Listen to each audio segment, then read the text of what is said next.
Pasian to kilem kianang Hing pia Hundampa Bethlehem Và mite'n kipah sa'yo'y laylevan at hone Mangthaisa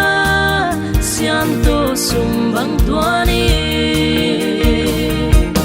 Halleluiyah lungdam sa'yo'y vai lay mite'n zong Lungdamna kilemna Christmas sa Hing Lungsim liangvaite thawn Hundampa Hing piengta Lungdami kikouvai Christmas chibai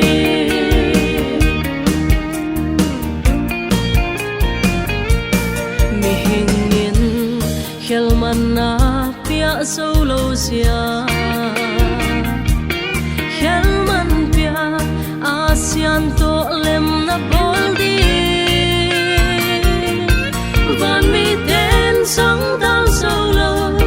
ít na in hambang Hing hoài Hing tan pa sim leya mimbang pieh Halleluiyah lungdam sa'yo'y vai lay mite'n zong Lungdamna kilemna Christmas sa Hing Lungsim liangvaite thawn Hundampa Hing piengta Lungdami kikouvai Christmas chibai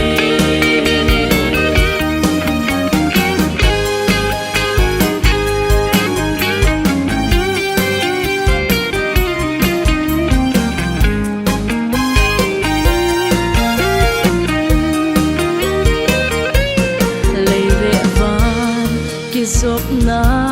eden huana Sual khelna zieh'n hin na khao bang ta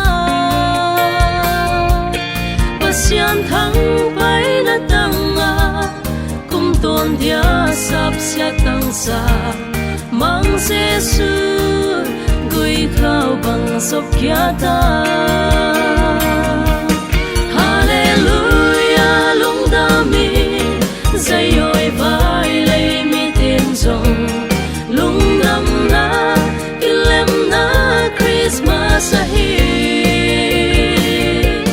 Lungsim liangvaite thawn Hundampa Hing piengta Lungdami kikouvai Christmas chibai